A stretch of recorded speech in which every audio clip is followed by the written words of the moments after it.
යමුදු මාත් එක්ක මිලානෝ රවුමක් පිළිගන්න ඔයාලා හැමෝම මේ වීඩියෝ එකට. මිලානෝ කියන්නේ ලෝකේ ෆැෂන් සිටි එක විතරක් නෙමෙයි.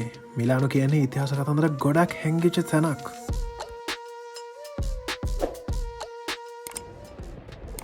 වෙලාව පාන්දර 6යි. ඉතින් මං මිලානෝ ආපු ගමන් මං හිතුවා අද වැඩ වගේ එකට ආවේ. මට ඔයාලට පෙන්වන්න දූම පල්ලිය ඇතුළ දූම පල්ලිය උඩට කොහොමද මිලානෝට පේන්නේ. අනිත් දේ තමයි මේ ලස්සන මාලිගාවක් තියෙනවා කයිරෝලි කියලා.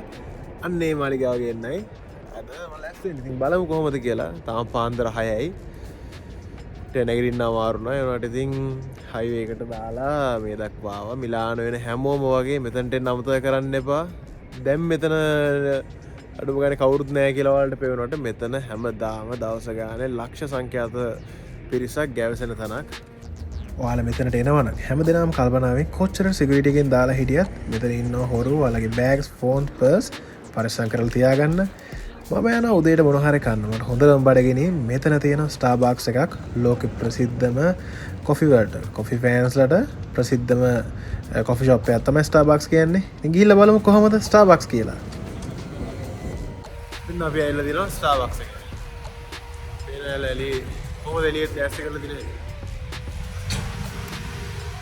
බ්‍රේක්ෆාස්ට් ගන්න කියලා මෙතනට ආවට මෙතන shopping කරන්නත් පුළුවන් කියලා ඔයාලා දැනන් හිටියද? මෙතන t-shirts තියෙනවා, bottles, key tags, ඒ හැම දෙයක්ම Starbucks එකෙන් හදන දේවල්. එයාලගේ logo එකත් එක්ක එයාලගේ නම ලියලා තියෙනවා. මෙතන උඩ තට්ටුවේ තියෙනවා හාල් එක ගන්න කට්ටියට වෙනම තැනක්. පල්ලෙහා තට්ටුවේ තියෙන්නේ ස්විස් ජාති කාලා මොකක් හරි කොෆි එකක් බීලා හැම ඉන්න කට්ටියට තමයි පල්ලෙහා වෙන් කරලා තියෙන්නේ. මේවා දැක්කම නම් කනට කෙලවුණා නේද?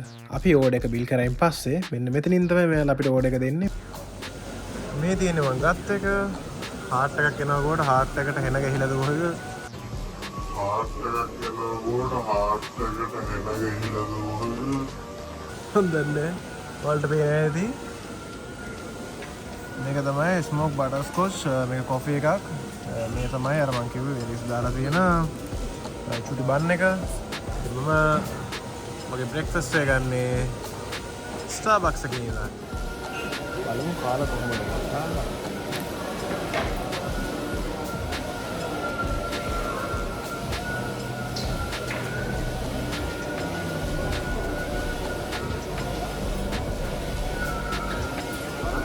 නරකමත් නෑ.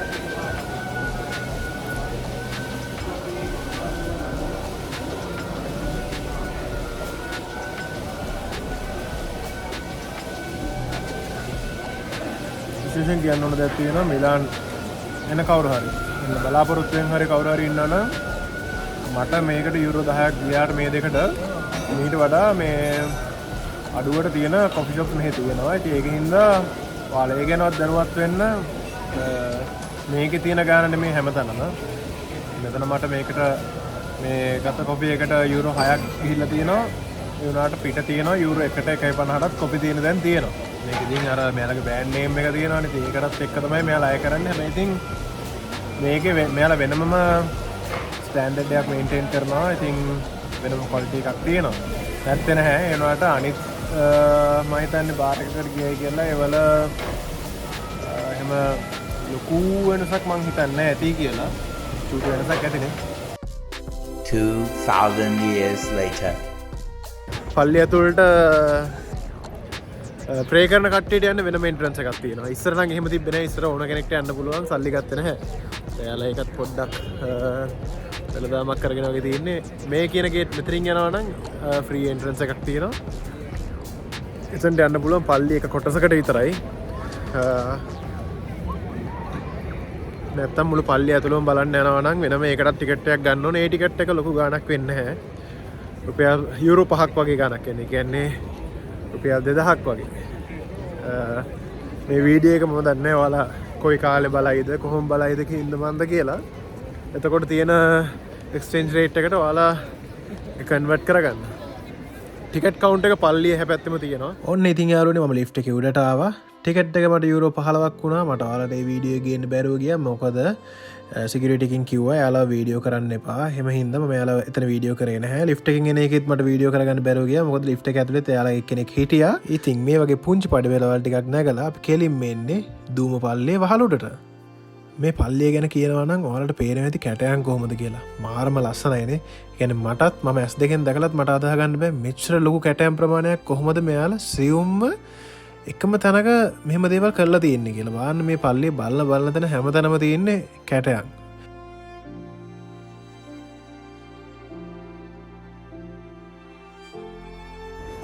උඩට යනකම් යන ලිෆ්ට් එක නෑ. ඉතින් පඩිපෙළ තමයි අපිට ඒ ටික පාවිච්චි කරන්න වෙන්නේ.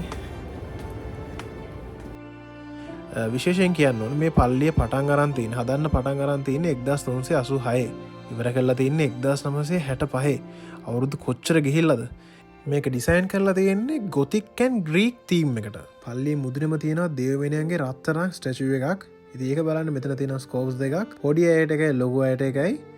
මං දැන් බලන්න යන්නේ කොහොමද කියලා එක.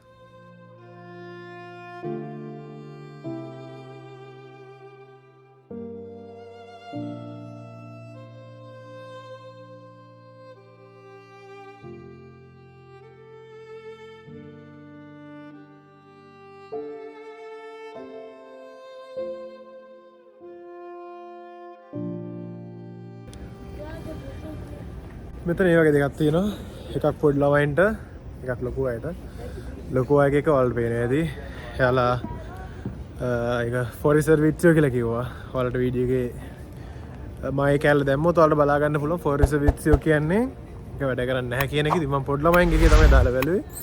කොන්ද නමාගෙන බැලුවා. ඉතින් හරි අමාරුයි බලන්න. මේ උඩම තියෙනවා දේවමෙනියන්ගේ පිළිමයක්. ඒ පිළිමේ මම අහලා තියෙන විදිහට තනි රත්තරන් කියනවා. ඉතින් ඕක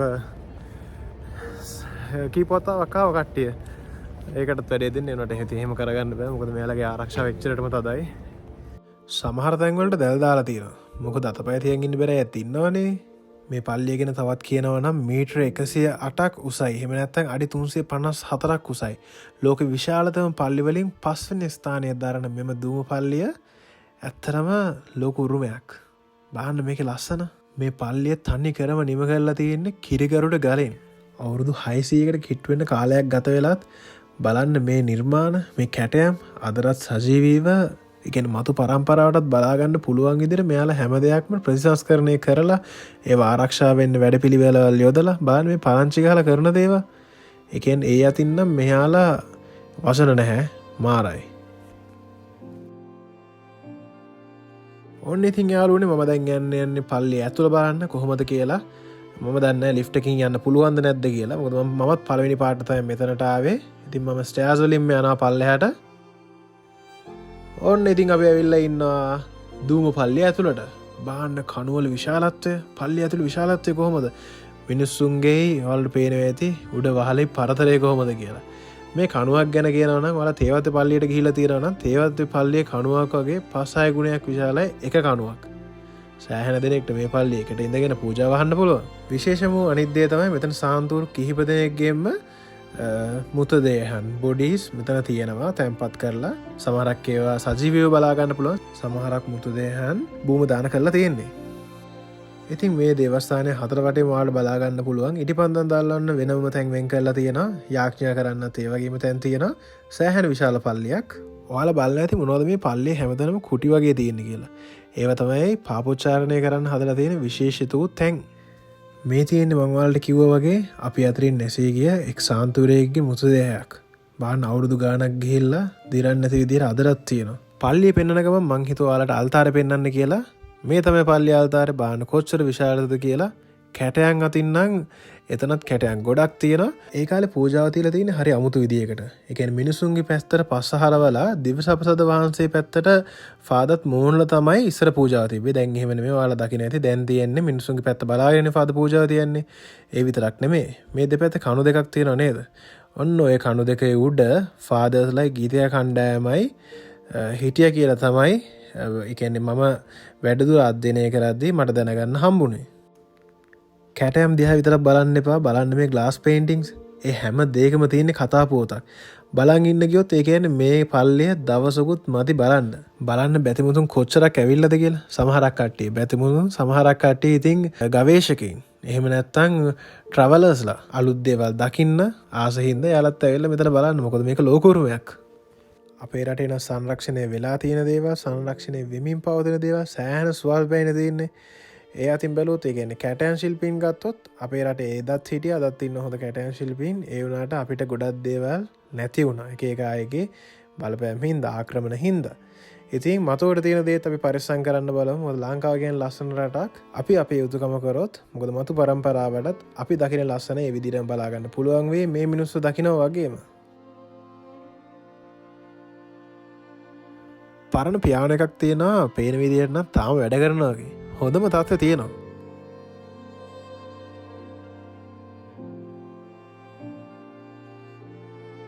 ඉතින් යාළුවනේ මාත් හිතුවා පොඩි ප්‍රෑයක් කියලා ඊටි පන්දමක් එහෙම පත්තු කරලා කයිරෝලි මාලිගාව බලන්න කියලා යන්න. ඉතින් ඊටි පන්දම් පත්තු කරන එක ගැන කියද්දී කියන්න ඕන විශේෂ දෙයක් තියෙනවා.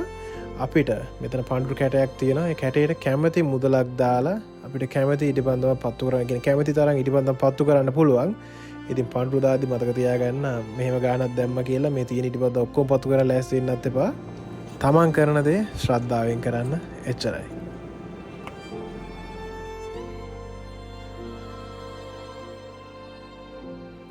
ඔයාලා බලන්න ඇති මේ මොකක්ද කියලා. දැන් නම් මේකේ මුකුත්ම නැහැ. නැත්තම් මේකේ තියෙන්නේ හෝලි වෝටර්, බ්ලෙස් වෝටර්, නැත්තම් ආසිරිත් පැන්. එහෙම දේවල් ඒ කියන්නේ ඒ වගේ මේ කියන්නේ ඉතාලිය නම් හැම පල්ලියකම වගේ ඇතුල් වෙන තැන තියෙනවා. ලංකාවේ නම් තේවත්ත පල්ලිත් මම දැකලා තියෙනවා. එහෙනම් මම දැන් පල්ලියෙන් එළියට යන්නේ. මොකද මට වැඩ වගේක් තියෙනවා. මම ඒ ටිකත් කරන ගමන් තමයි මේ වීඩියෝ වලට ගේන්නේ අද. ඉක්මනටම යන්න ඕනේ. අර මාලිගාවත් ඔයාලට පෙන්නන්න. ඔන්න දුම පල්ලියෙන් එළියට ආවා. ඉතින් අපි දුම පල්ලියේ උඩම තැනට ගියා යන්න පුළුවන් උසම ස්ථානට ගියා. ඊට පස්සේ පල්ලිය ඇතුළට ගිහලා ආරක්ෂා කරලා පල්ලිය ඇතුළත් ඔයාලට මම හිතනවා මට පුළුවන් උපරිම පෙන්නවා කියලා. මේක තමයි මම ඔයාලට කියපු අර ෆ්‍රී එන්ට්‍රන්ස් එක. සිකියුරිටි ඒ කියන්නේ යාලා කොහොමත් ඒ චෙකින් එක ඒ විදිහටම යනවා. ඒ වුණාට ඇතුල් වෙන්න ටිකට් එකක් ගන්න ෆ්‍රී. ඔයාලට දැන් පේන්නේ එන්න සෙනග වැඩි වෙනවා Duomo වලට.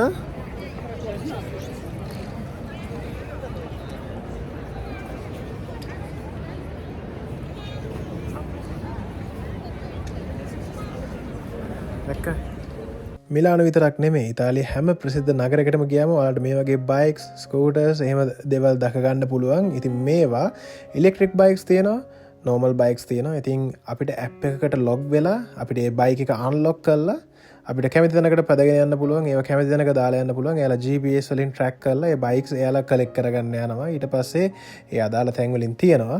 ඉතින් මිලාන් වගේ නම් ලොකු සිටි එකක්. මෙහෙනම් පොඩි කාර් පවා තියෙනවා. අපිට ෆ්ලෙක්ස් කාර්ස් තියෙනවා. ඒ කියන්නේ බැටරි කාර්ස්. ඒවා අන්ප්ලග් කරලා අපි පාවිච්චි කරලා ආය අපිට ගෙනල්ලා ඒවා ප්ලග් කරන්න පුළුවන්. ඒව නම් තැන් තැන් වල දාලා යන්න බෑ කාර් නම්. ඒවා ඒ අදාළ තැන් වලම තමයි දාන්න ඕනේ.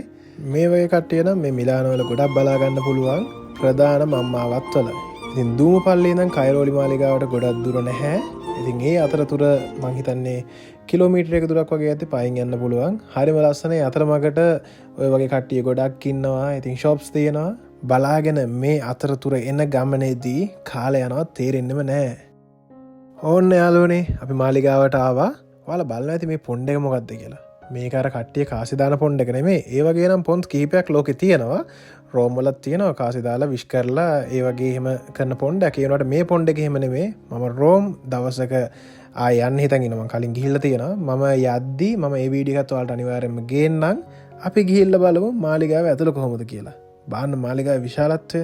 මෙයාලා කන්ස්ට්‍රක්ෂන් මොන හරි කරන ගමන් ඉන්නේ. පැල හිටවනවා. ඒ දේවල් කරන මේන්ටේනන්ස් එහෙම ඔක්කොම කරන හින්දා අදටත් මේව බලා ගන්න පුළුවන්. ඒ කියන්නේ අපිට විතරක් නෙමෙයි අපෙන් පස්සේ පරම්පරාවට උනත් බලා ගන්න පුළුවන් විදියට මෙයාලගේ මේන්ටේනන්ස් ඔක්කොම හරියටම යනවා. මේ මාලිගාව ඇතුළටත් යන්න පුළුවන්. ඔයාලට පේනවා ඇති බලකොටුවේ උඩට ඒ වටේ ඔක්කොම කවර් කරන්න පුළුවන්. ඒ වුණාට ඒ ඇතුළට යනවා නම් සාමාන්‍ය පැය 2කමාරක් 3ක කාලයක් යනවා. මට අද වෙලා නැහැ. මම වෙන දවසක ඔයාලට පෙන්නන්නම් අනිවාර්යයෙන්ම. මේක තමයි මැද මිදුල. බලන්න මේ මිදුලේ ලොකු විශේෂ වූ අනිත් දේ තමයි ටිකට් එකක් ගන්නේ නැහැ. ඕන කෙනෙක්ට ඇවිල්ලා යන්න පුළුවන් ඕන තරම් වෙලා. ඇතුළට යනවා නම් ටිකට් එකක් ගන්න. පොඩි ටිකට් එකක් යුරෝ 5ක වගේ. සමහරක් දවස්වලට ටිකට් ගන්නෙත් නැහැ. නිකනුත් අපිට ඇතුළ බලන්න පුළුවන්. ඉතින් ඒ වගේ ෆැසිලිටිස් දෙන රටක් තමයි ඉතාලිය කියන්නේ. අපි දැන්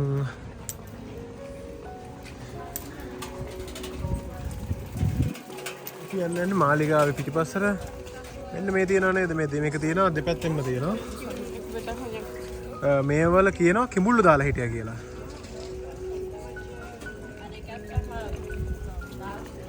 දැන් නම් කිඹුල්ලු තියා මේ දැන් පූසෝ ඉන්නවා මම දැක්ක. පූසෝ කීප දෙනෙක් එහාට මෙහාට දුවනවා.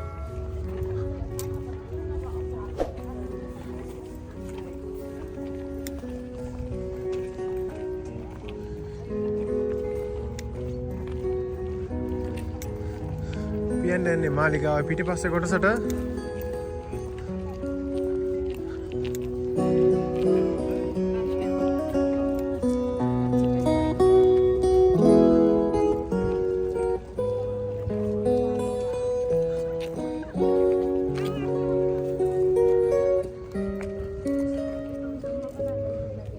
මෙයා පැත්තේ ඉඳගෙන යා චිත්‍ර අඳිනවා.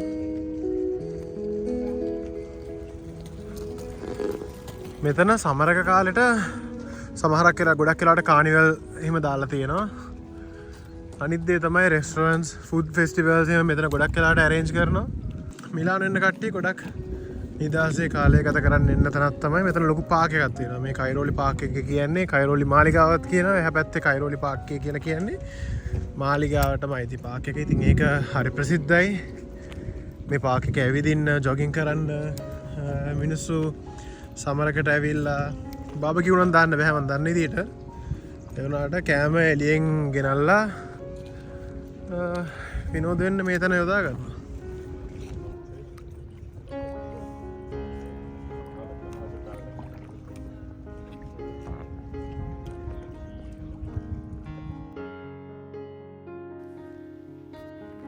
ඔයාලා ඉතින් මේ දැකේ කයිරෝලි මාලිගාව. මට නම් හොඳටම බඩගිනි.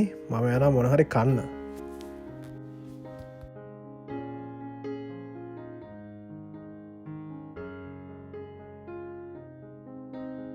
මම උදේට කෑවෙන් පස්සේ මුකුත් කෑවේ නෑ. වෙලේ මේ ස්ටාර්බක්ස් එකෙන් කෑවෙන් පස්සේ කෑවේ නැහැ. දැන් ඕඩර් කරා මීල් එක. ඒ වුණාට මට ඒකත් මදි වගේ. පෑන් කේක් එක, ඔම්ලට් එකක් තියෙනවා, ටෝස්ටර් බ්‍රෙඩ් එකක් තියෙනවා. ඒකත් එක්ක කූල් ලෙමන් ටී එකක් ගත්තා. අපි දැන් එතනින් කෑවා. වෙන දේවල් නම් ගන්න බෑ. ගන්න බැරිවේ වෙන දේවල් ගන්න යන්න බෑ. මොකද මං අද දවසේ ටිකක් වැඩිපුර ඇවිත් අද මේකෙත් කියන විදියට කිලෝමීටර් 17ක් ඇවිදලා තියෙනවා. 17 මාරක්. ඉතින් දැන් මහන්සි ඉතින් ඒකත් හින්දා මගේ වැඩ වගේකුත් කරා. ඒත් එක්කම තමයි ඔයාලට මේ වීඩියෝ එක ගෙනාවේ. ඉතින් මං හිතනවා ඔයාලා මේ වීඩියෝ එකෙන් මොන හරි දෙයක් ගත්තා නම් මොන හරි අලුත් දෙයක් දැක්කා නම් ඉතින් මට ඒ ඇති. ඉතින් අපි බලමු මේ වගේ තව වීඩියෝස් ඉස්සරහට කරන්න. මතක් කරලා subscribe කරන්න. ආයෙත් අලුත් වීඩියෝ එකකින් ළඟදීම හම්බෙමු.